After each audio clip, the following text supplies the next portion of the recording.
Fortunate is the person who does not follow the counsel of the wicked, or linger where sinners gather, or sit among those who scoff, but who finds joy in the Lord's teaching and reflects on it day and night. Why do the nations scheme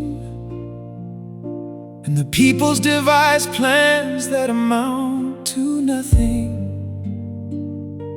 The rulers of the earth rise together, and the leaders join forces against the Lord and against His chosen one, declaring, "Let us tear off their restraints and free ourselves from their cords." The one who rules from heaven laughs, the Lord derides them. Then in His anger He confronts them, and in His fury He terrifies them, saying, "I have set my King on Zion, my holy hill. I will announce the Lord's decree. He said to me, 'You are my son. Today I have become your father. Ask of me, and I will give you the nations as your inheritance. The Father's lands is your possession. You will rule them with an iron rod. You will shatter them like clay vessels.'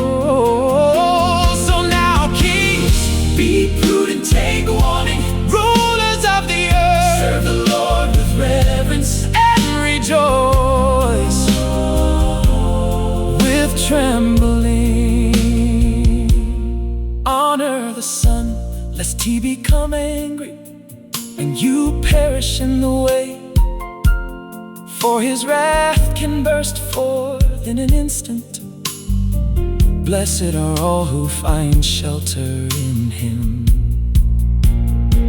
That person is like a tree set beside streams of water, bearing fruit in its season and never losing its leaf. Everything they do succeeds. Not so the wicked. They are like chaff blown away by the wind. Therefore the wicked will not survive the judgment, nor sinners the gathering of the righteous.